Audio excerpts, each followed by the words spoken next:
नमस्कार, आप देख रहे हैं एबीपी गंगा। मैं हूं स्नेहलता और चलिए शुरू करते हैं सुनो यूपी मॉर्निंग एडिशन को। और मेरे साथ है मेरी सहयोगी जया।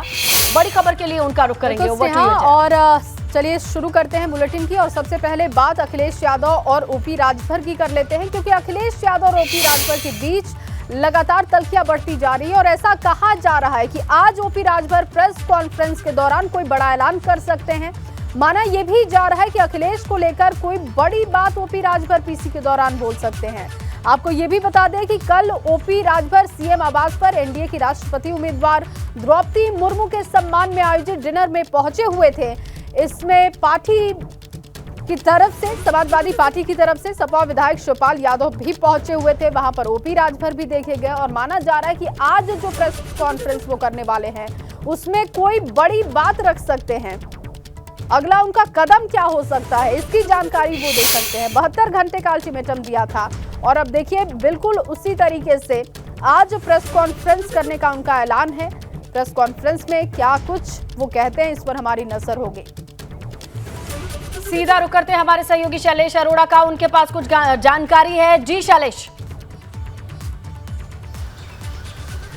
बिल्कुल, देखिए हमारे साथ में इस समय प्रदेश के डिप्टी सीएम ब्रजेश पाठक जी हैं। देखिए पहले चर्चा जरूर करेंगे कल की बैठक की, क्योंकि जिस तरह से ओम प्रकाश राजभर वहां पहुंचे, शिवपाल यादव वहां पर पहुंचे और उसके बाद हमारी बात भी हुई ओम प्रकाश राजभर से, तो उन्होंने एक बात कही कि गठबंधन धर्म निभाना ये होता है कि जब द्रौपदी मुर्मू जी आती है, एनडीए की उम्मीदवार आती है, तो उस गठबंधन के हर सहयोगी को बुलाया जाता है। बहरहाल सीधे बात करते हैं, ब्रजेश पाठक जी से हमारे साथ में है। डिप्टी सीएम साहब, आप बताएं कि जिस तरह से कल द्रौपदी मुर्मू जी का डिनर हुआ, वहां पर ओम प्रकाश राजभर भी आए, शिवपाल यादव जी भी आए, तो हमने कहा दलों वाली कोई बाध्यता नहीं दिखी, कोई ये नहीं दिखा कि कौन विपक्षी।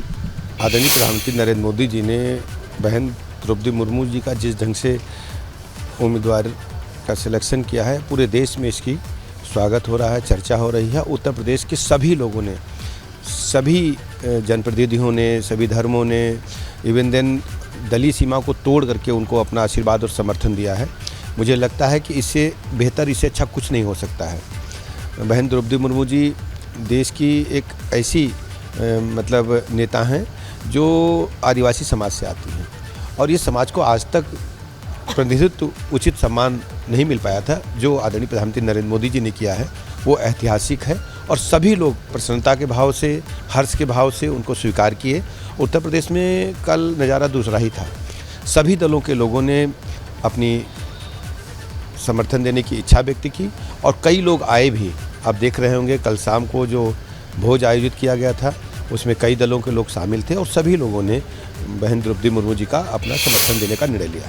सर, एक जो गठबंधन हुआ था विधानसभा चुनाव के पहले, अखिलेश यादव ने कहा था एक गुलदस्ता है, केशव देव मौर्य उसमें से चले गए, उनसे कार मंगा ली, शिवपाल गए, राजभर भी जाते दिखे। कि समाजवादी पार्टी एक डूबता हुआ जहाज है और उनके पास न कोई नीति है, न कोई एजेंडा है, और कार्यकर्ता जो अच्छे हैं उनके साथ काम नहीं करना चाहते।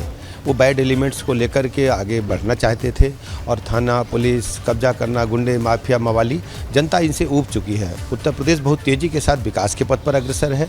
यहाँ कानून का राज कायम है और लोग भारतीय जनता पार्टी से दिन प्रतिदिन बड़ी संख्या में लोग जुड़ रहे हैं। ओम प्रकाश राजभर ने एक बात कही है कि अगर गठबंधन धर्म निभाना सीखना है तो एनडीए से सीखिए, कि जो लोग थे सहयोगी उन सबको बुलाया गया। ओम प्रकाश राजभर जी उत्तर प्रदेश के बड़े नेता हैं और उन्होंने समाज के लोगों के लिए संघर्ष किया है, और उन्होंने जो कहा है वो सही कहा है, उनका हम स्वागत करते हैं। सर, बाकी शिवपाल यादव की भी जो नाराजगी, एक एक करके ना चाचा संभाल लेना, बाकी लोग किस तरह भविष्य देखते हैं, इनका आंतरिक विषय है। लेकिन भारतीय जनता पार्टी सबका सम्मान करती है, और भारतीय जनता पार्टी की रीति और नीतियों में भारत माता के प्रति समर्पित भाव से काम करने वाले लोगों का भारतीय जनता पार्टी में हमेशा सम्मान है। लगता है 24 के लिए आप लोग की राह और आसान हो रही है जी। भारतीय जनता पार्टी हमेशा कार्यकर्ताओं को साथ लेकर के जनता के बीच में रहती है, और हम लगातार आदरणीय प्रधानमंत्री नरेंद्र मोदी जी की जो गरीब कल्याण की योजनाएं हैं उनको लेकर जनता के साथ हैं। सर, एक सवाल कि अगर राजभर जी वापस आना चाहेंगे तो लेंगे? देखिए, ये पार्टी का मामला है, लेकिन राजभर जी बड़े नेता हैं और उनका हमेशा सम्मान है।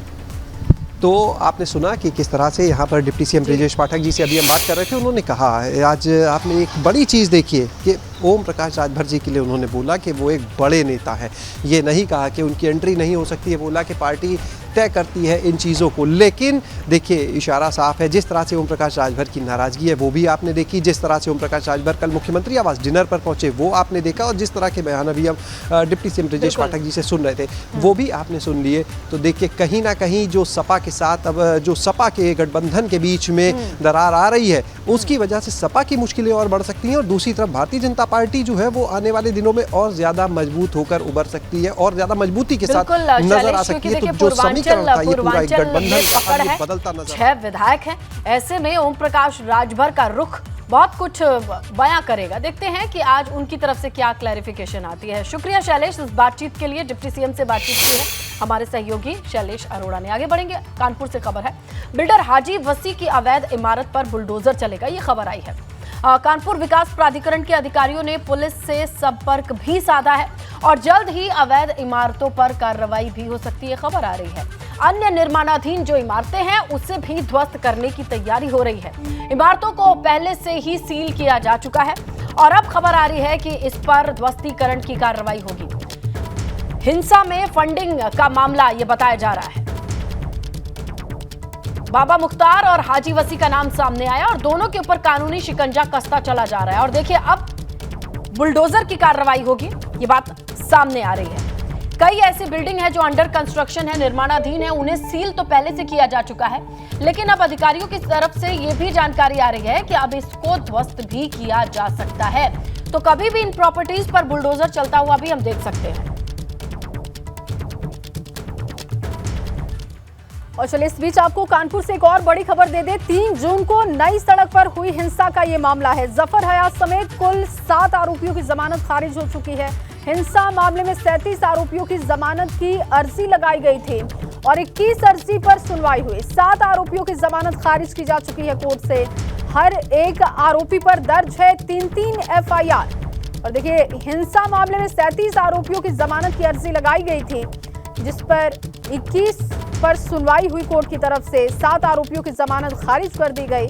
हर एक आरोपी पर दर्ज है 3-3 FIR।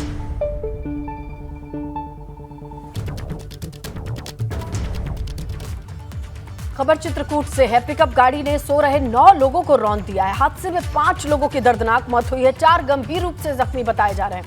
सभी घर के बाहर सो रहे थे। भरतकूप थाना क्षेत्र के रौली कल्याणपुर का यह मामला बताया जा रहा है। घर के बाहर 9 लोग सो रहे थे और बेकाबू पिकअप ने इन सभी को रौंदा है, जिसमें 5 लोगों की मौके पर दर्दनाक मौत हो गई। 4 गंभीर रूप से घायल बताए जा रहे हैं, जिन्हें अस्पताल भर्ती कराया गया है।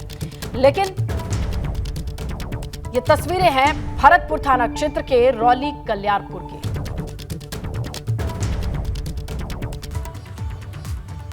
उधर झांसी में एक शादी समारोह में जमकर हंगामा हुआ। एक शख्स पर छेड़खानी का आरोप लगा, इसके बाद लोगों ने उसकी पिटाई शुरू की। घटना के समय पुलिस भी मौके पर मौजूद थी और उसके बाद पुलिस ने कुछ लोगों को हिरासत में भी लिया। तो ये शादी का रंग था, लेकिन भंग पड़ा जब छेड़खानी का आरोप एक शख्स पर लगा। उसके बाद बारातियों ने पिटाई शुरू की। पुलिस मौके पर मौजूद रही।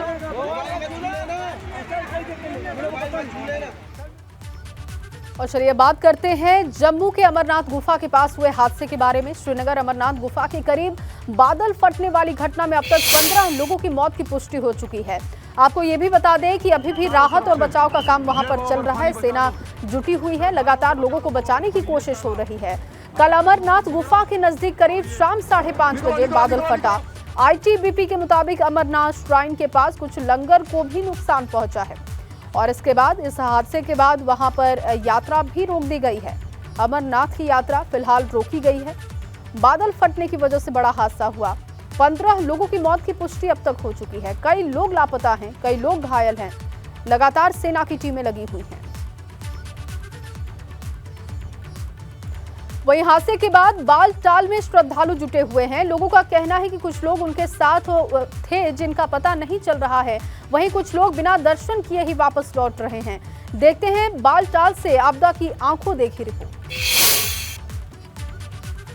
अमरनाथ गुफा पर बादल फटने की घटना के बाद यात्रियों के बालतल पहुंचने का सिलसिला भी शुरू हो चुका है और यहां से यात्री जो है अपने अपने घरों की तरफ भी जा रहे हैं। हमारे साथ कुछ ऐसे यात्री हैं जो कल ही दर्शन करने के लिए गए थे और दर्शन करके लौटे हैं। और इनमें से बहुत से ऐसे लोग भी हैं जो उस घटना स्थल के आसपास ही मौजूद थे। हमारे साथ एक सज्जन है, इनसे पहले जाना, आपका नाम पहले बोलेंगे। सर विशु है मेरा नाम, लुधियाना से। सर लुधियाना से। लुधियाना से। तो कल जब ये घटना घटी थी, आप कहाँ पे थे और क्या देख रहा था आप? सर हम काली माता मंदिर से तकरीबन 1-2 किलोमीटर पीछे थे, तब हमने देखा ऊपर से एकदम पानी की बरसात हुई जिससे बहुत सारा नुकसान हुआ। हमने देखा कई लोग भाग दौड़ एकदम से मच गई वहाँ पे, जिससे अभी तक हमारे 2 पर्सन हैं वो भी नहीं पता चले हैं कि कहाँ पर है। वो भी गुफा में मत्था टेक रहे थे या नहीं टेक रहे थे, उसके बारे में हमें कोई इन्फॉर्मेशन नहीं है।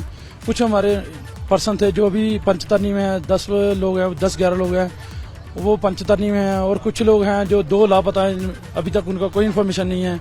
आज सुबह हमने श्राइन बोर्ड के नंबर पे कॉल करके उनकी इन्फॉर्मेशन वहाँ पे रजिस्टर करवाई है। बाकी देखो अब क्या होता है, भोले बाबा कृपा करते हैं, बाकी सब ठीक हों, यही हम चाहते हैं। क्या देखा आपने जब ये घटना? जब बरसात तो पहले वहाँ भी थे, हम दर्शन करके भोले बाबा के निकल चुके थे। 2.5 किलोमीटर काली माता रोड पर आए थे। तुरंत हमारे आगे पत्थर, बरसात तेज हो गई, एकदम पत्थर आने बरसने शुरू हो गए। सैकड़ों की तादाद में पत्थर आए। हम एक चट्टान के सहारे खड़े हो गए। तो जब बरसात रुकी तब पत्थर थोड़े से रुके, तब हम धीरे धीरे आए। और रास्ते में 3-4 जगह ऐसे ही रास्ता भी ब्लॉक हो चुका था। फिर वन बाय वन करके और ऐसे CRP वाले और BSF वालों ने हमको निकाला, तो हम धीरे धीरे। बालतल कब, कितने बजे आप फिर पहुंचे? बालतल मैं 1 बजे पहुंचा था जी। 1 बजे यहाँ पर आ गया था जी मैं। अभी आप वापस जा रहे हैं? हम लुधियाना को, पंजाब को वापस जा रहे हैं जी। यहाँ पे कुछ महिलाएं भी हैं, इनसे बात करने की कोशिश करते हैं। मैडम आपका नाम और कब जब दर्शन करके आप आए थे, क्या आप भी उस जगह पे मौजूद थे? नहीं, मैं वहाँ पे नहीं थी। मैं सुदेश बत्रा लुधियाना से हूँ। हम लोग पहले पहुँच चुके थे यहाँ पे, लेकिन हमारे जो साथी थे वो वहाँ पे वहीं पे थे। उनके साथ बहुत बुरी तरह, मतलब वो घबराए हुए थे। जब वो वहाँ वापस हुए, हमने बड़ी मुश्किल से उनकी व्यवस्था की है। बड़ी मुश्किल में थे वो, बहुत घबराए हुए थे, रो रहे थे जिन्होंने ये लैंडस्केप देखा है। तो क्या कोई लापता है या कोई? हाँ, हमारे 2 बंदे लापता है हमारे। जी, आपका नाम पहले? मेरा नाम गीता जैन है, मैं लुधियाना से हूँ। हमारी 2 बसेस आई थी, हम कोई आगे पीछे जैसे यात्रा कर रहे थे और हम तो परसों जैसे आ गए उतराई उतर के। हमारे 11 मेंबर्स पहले नहीं मिल रहे थे, उनमें से हमारे 9 मेंबर्स सुबह आ गए और वो मेंबर्स इतनी बुरी तरह घबराए हुए हैं कि वो अपने आप को संभाल नहीं पा रहे। 1 मिनट उनकी आंख नहीं लग रही, बुरा हाल है उनका। एक हमारी आंटी है और एक उनके मतलब उनका बेटे, वो हमारे साथ रात को रह रहे थे। हमसे कंट्रोल नहीं हो रहा, वो कहाँ गए, कैसे, हमें कुछ नहीं पता। हमारे गले से कुछ नहीं उतरा, बहुत बुरा हाल है। हम सारे जा रहे हैं, सिर्फ हमारे वो 2 मेंबर्स हमारे साथ नहीं है। अब भगवान को पता है वो कहाँ है, कैसे है, हमें कुछ नहीं पता। श्राइन बोर्ड की तरफ से आपको कुछ जानकारी दी गई? नहीं सर, हमें तो कुछ पता ही नहीं। हम तो हमारे वहीं पे थे, हमें तो सुबह ही पता चला कि 2 मेंबर मिसिंग है। हमें था कि सारे सुरक्षित हैं, क्योंकि ऑलमोस्ट हम आ गए थे। सिर्फ वो 2 मेंबर्स हमें नहीं दिखाई दिए। हमने बहुत कोशिश की कॉल करने की, कोई कॉल नहीं लग रही, कोई हमें पता नहीं चल रहा। सुबह से कुछ नहीं है। जिन मेंबर से आपने बात की तो उन्होंने क्या बोला उस जगह पे, उस दृश्य के बारे में जब ये सर वो ये था कि वो कहते जैसे ही हम दर्शन करके निकले तो एकदम से बहुत आवाज आई, बादल फटा और हम जैसे वो लंगर में रुकने वाले थे तो उनको फटाफट वहां से निकाल दिया गया। वो इतने घबराए हुए थे, जैसे नदी बह रही थी, इतना बुरा हाल। जो हमारा पंचकुला वाला ये था लंगर भंडारा, वो सब पानी में बह गया। कोई मतलब कुछ नहीं पता वो कैसे आए हैं, वो ही जानते हैं। तो बाबा बर्फानी की गुफा के पास आए सैलाब में कई जिंदगियां बह गई। अमरनाथ की गुफा के पास हुए हादसे में अब तक 15 से ज्यादा श्रद्धालुओं की मौत हो चुकी है। सेना ने रेस्क्यू ऑपरेशन का मोर्चा संभाल रखा है। वहीं हादसे के बाद अमरनाथ यात्रा भी रोक दी गई है।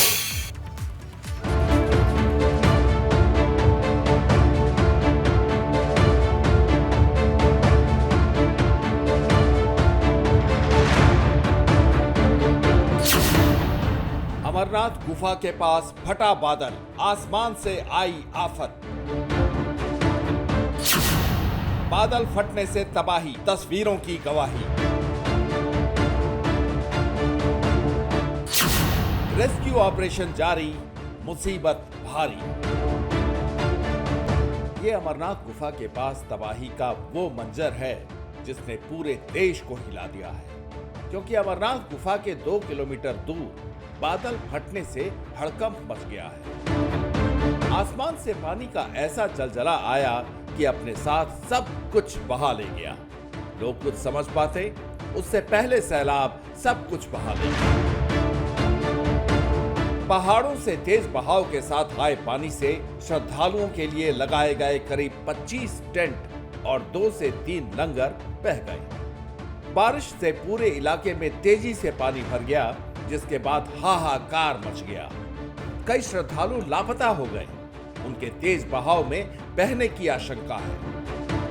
एनडीआरएफ, एसडीआरएफ और आईटीबीपी की टीम राहत कार्य में जुटी है। हेलीकॉप्टर भी लोगों के रेस्क्यू ऑपरेशन में लगाए गए हैं। जो लोग घायल हैं उन्हें एयरलिफ्ट किया जा रहा है। हादसे के बाद पीएम नरेंद्र मोदी और अमित शाह ने जम्मू कश्मीर के उपराज्यपाल मनोज सिन्हा से बात की। उन्होंने हादसे पर दुख जताया और पीड़ित लोगों तक हर मुमकिन मदद पहुंचाने की बात कही।